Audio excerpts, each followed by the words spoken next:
I'll be speaking to Lillian Rosengarten. She's an author of Survival and Conscience From the Shadows of Nazi Germany to the Jewish Boat for Gaza. She's a clinical social worker and psychoanalyst. She's a poet, writer, mother, grandmother, and progressive human rights activist. Good afternoon, Lillian. Hello, hello. Thank you for having me. A few days ago, the Rabbinical Council of the Jewish Voice for Peace came out with a rather startling statement. It starts off saying the state of Israel is currently perpetrating a Holocaust, the deliberate mass slaughter of Palestinian people with weapons provided by the United States. That's about as strong a condemnation as you can make. Have you seen that statement? I've seen it and I was very excited to see it. Yes. Okay. So, what do you think about that claim of a new Holocaust? Well, I think it's an important claim, but it gets terribly confused between Israelis and people like myself because the Israelis think there it is a Holocaust, but that the Nazis is Hamas.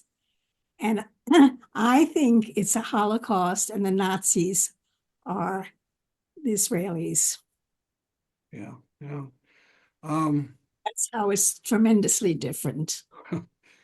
the statement says it demands an immediate weapons embargo and an end to the genocide of Palestinians. Do you agree?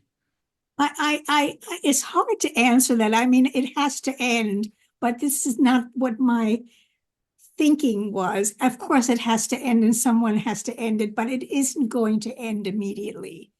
I think How what's about the idea of an arms embargo? In other words, no more weapons from the U.S. to Israel. would be incredible. I would wish it more than anything. Yes. Okay. It asks if we would behave like courageous, righteous Gentiles who risk their personal safety to protect and save Jewish lives during the Nazi Holocaust. So it has that paragraph in there talking. I don't know if Yad Vashem invented that phrase "righteous Gentiles," but certainly, it means solidarity, and it asks us to behave in that way. I don't quite understand what that is. I mean, I'm not a righteous Gentile. I'm a non-practicing Jew. I think anyone is for anyone, and not just righteous Gentiles, as far as I can see. Yeah, well, I guess they wanted to play up on that phrase that so many people know, at least in Israel and in the Jewish community. Who are they? The righteous Gentiles? What is Well, that? they mean the people in Poland who helped hide Jews during the Holocaust or helped in other ways. It's a very different situation. It is not Nazi Germany, but it's very similar. Yeah. So this confuses me, this statement. It has a paragraph, Dabru Emet, speak truth. The Israeli military is herding Palestinian men and boys into lines and forcing them to walk toward pits. These are death marches. Later, it uses the words, this is extermination. From what you have heard, do you agree with that? I completely agree with it. I've read as much as I can and heard from people as much as I can. Yes, it's very, very similar. And this is the work I'm doing to understand exactly what turns these Israel into exactly into. I'm sorry, this is so upsetting to me. I I I I mean, who is committing the genocide? Yeah, yeah. They are. And then we are told that they are committing this genocide to us. and it's completely different. I mean, there have been certain problems in 2003, October 7th, but there's a particular reason for that, which is not very well spoken about either. Right, 2023, right. Yeah, 2020. So Well, you're considering signing the statement. I did. Oh, you did sign it. Yeah, Okay. I think I signed it. I haven't seen it since, but I think I think I signed it. I wanted to anyway. Let me ask you about your family and history, if I may. When and where were you born? I was born in Frankfurt, Frankfurt am Main in That's 1930. Germany, for those who don't know. And when and how did your family leave Germany? It was very difficult. My parents, my parents were very wealthy in Germany and non-religious socialists, basically. And one night when my mother was pregnant with me, they took a walk on the street and they were accosted by um, the The brown shirts? brown shirts, and my father was beaten and he was laughed at with his nose, and it was really pretty awful. And my father decided then that he had to leave. And Uh-huh. so he left, but it took a long time for him to get a sponsor, for him to be allowed to send for my mother and myself. But he was able to, but it was not easy. So what year is this now? I came over in 37. In 37. Was And toward the end. he came to he came to the US a Oh, yes, couple years earlier. my mother, yes. I see. I see. Um, Now you were just an infant or a small child when all this was going on. Yes. So you don't have any firsthand remembrances. But did your family talk to you about Germany during your? My father read Aufbau. I knew about my parents' history, but I wanted to be American. Yeah. I didn't want anything to do with it. And it Uh-huh. was for years and years that I stayed away from my German Jewish background. Uh-huh. Very strange, yeah. What about your extended family? I mean, your mother and do you have brothers and sisters who I, came with I you? have a sister who is mentally ill, Uh, a whole bunch of, and I don't have much of an extended family. Friends of my parents, I don't know. Most of them have died. but Pretty did much. you learn later about what happened to their friends during Well, the I Holocaust? learned that my uncle who lived in Switzerland, he collaborated with the Nazis in order to get out of Germany to go to Switzerland, and he became a very successful, wealthy man. I had problems with him all my life. He I died. can imagine. Yeah, yeah, He was my father's brother. yeah. And, and his son and I, we have no relationship, Mm. none. Now, I have relatives in Florida. This is why I am really alone with my family, who are very pro-Jewish you and mean pro-Zionist? pro-Zionist, Yeah. and some of them live in Israel, and they don't have anything to do with me. Did your family become Zionist right after the war? Never. My family was never Zionist, Uh-huh. either. Never. You went to Israel, I understand, in the 70s. I went to Israel many times. Ah, Yes. Early on, I went with my husband and I went and I saw Israel. I loved Israel. uh-huh. I had no idea what was happening in Palestine. I found Israel beautiful, the collective life there, and it was thrilling. And I felt like I was safe. Hmm. Amazing. But then later on, I when I went and I went to Ramallah, and my uncle, who was very important, he was very political, took me to Ramallah and to North Israel and to Beer Side, and I began to see and was told, I saw the settlements. I began to see what was going on. Now you say your uncle was important Zionist, or Hans Leberecht, he was an uncle. He was a very important. Uh, he was arrested a number of times. He went to Russia. He was a communist, and then he stopped being a communist, and he died a difficult death in Israel. Yeah. uh-huh. But was he with the left in Israel, or Yes. Oh, very much oh, so. I see. Very much. And it was through him that I became aware. Uh-huh.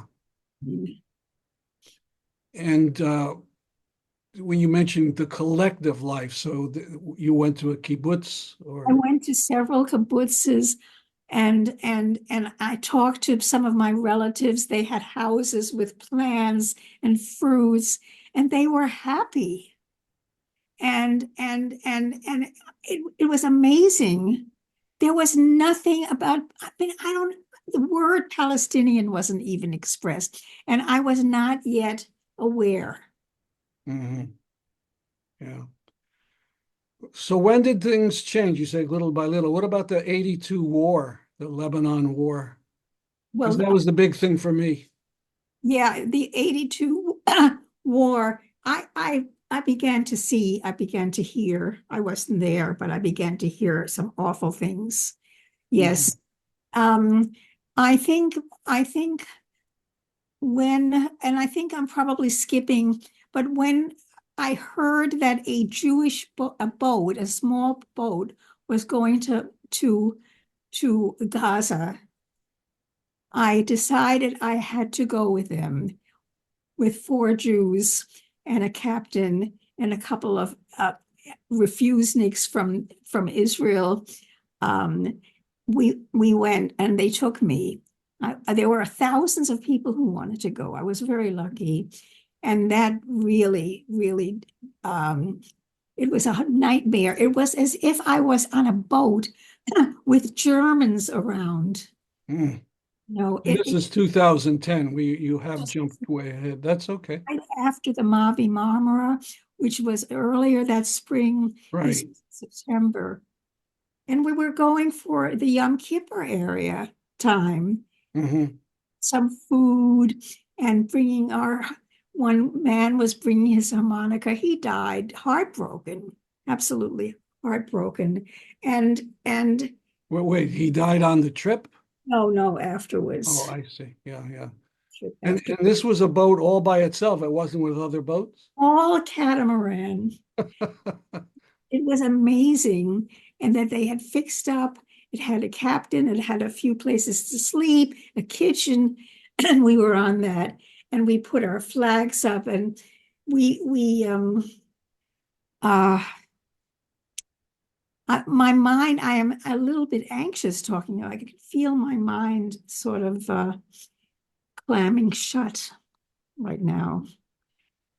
Well, where did you leave from? Where did the boat That's leave from? northern Turkey. Uh-huh. And we left, and then we couldn't leave. We were told we couldn't get our passports back, but we finally left. Hmm. How long did it take to go across three the days we went Mediterranean? across 3 days we went across the Mediterranean. We even swam in the Mediterranean. And then one morning we saw these boats in the background, and Mm. it was the IFD, the Israeli Defense Force, Defense so-called. Force, yes. And they came, and I'll tell you what eventually happened was they had lasers.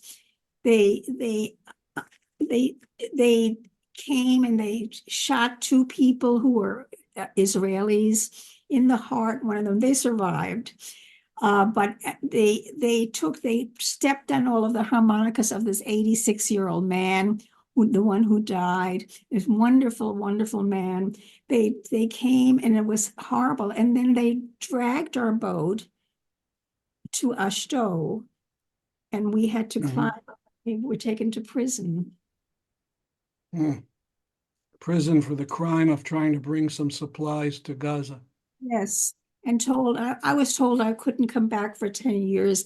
And I was treated myself, I was very frightened, like a terrorist. I said, I'm a German Jewish refugee. They couldn't have cared less. It was a nightmare. I cannot tell you. How long were you in the prison there? What I only 3 days, Hmm. thank God. 3 days is 3 days. It was absolutely unbelievable. Were you able to keep in touch with some of the other people who were on the boat with you? No, I Hmm. wasn't in touch with anyone. I finally did have a lawyer come and speak to me and I think helped to get me out.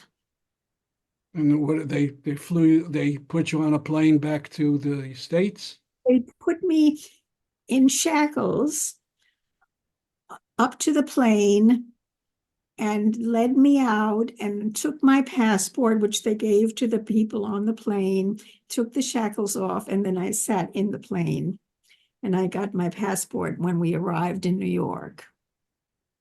Did you sit alone or with other passengers?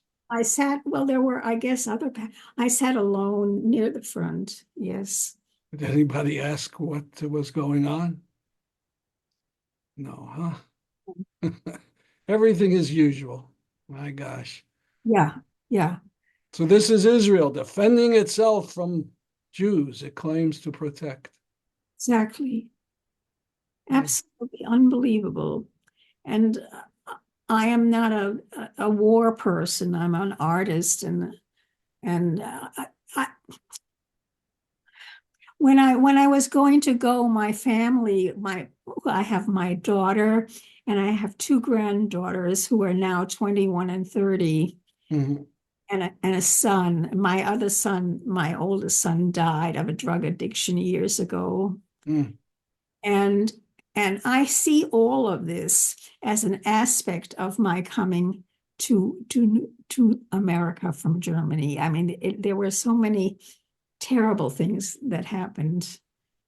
It was, and my parents never recovered. My father never, and my mother became mentally ill in her Oh, 60s, bipolar. She was hospitalized, and my father, he died a death in a hospital from osteomyelitis, and he listened to the doc. I mean, it was awful. when you Absolutely. say he never recovered, he never recovered. He came in like 40, I mean 37 or 34, He came right. He came in 37 or 38. My but he worked. What did he work at? worked in leather for a company, but he had nothing of what he had in Germany. I mean, he owned factories. He took Hmm. them. Yeah. So he, for him, he lived a very small life. We lived in a house where they covered everything with plastic. My mother was a very frightened woman. They Yeah. were afraid it would happen again. I mean, I got that. I mean, they played tennis and they did things like that, but it was very, very difficult. Not a happy home. Yeah. And now we're having this, as the rabbinical council says, extermination, genocide. And Uh, it is for me, it is an extension, and that's the work I'm doing, an extension of the Holocaust, because the Palestinians seem to be the last victims of the Holocaust. And I'm trying to understand how Israel became so horribly crazed in their need to undermine and destroy Palestine from the moment they got there, from 1948. And how we didn't know. We didn't know. They didn't tell us. They hid it. I so have we didn't really talk about your professional life. If we could spend just a couple minutes on that. You were a psychotherapist? Yeah. Well, that has really nothing much to do with this. Because I'm a psychoanalyst and I see patients and I work with depression and I work with people whose children have died of drug addiction. Mm. work with aging, anything like that that comes up. Yeah, that's Yeah. another aspect of my life. That's And a great aspect that you're helping people. yeah, yeah. Well, But I want to thank you for this interview. yes, thank you for having me. I hope And it's a little we bit clear. it was very good. And you want to tell our viewers that there's a website, LillianRosengarten.com. We'll put that spelled out for you and linked Yeah, up and all that.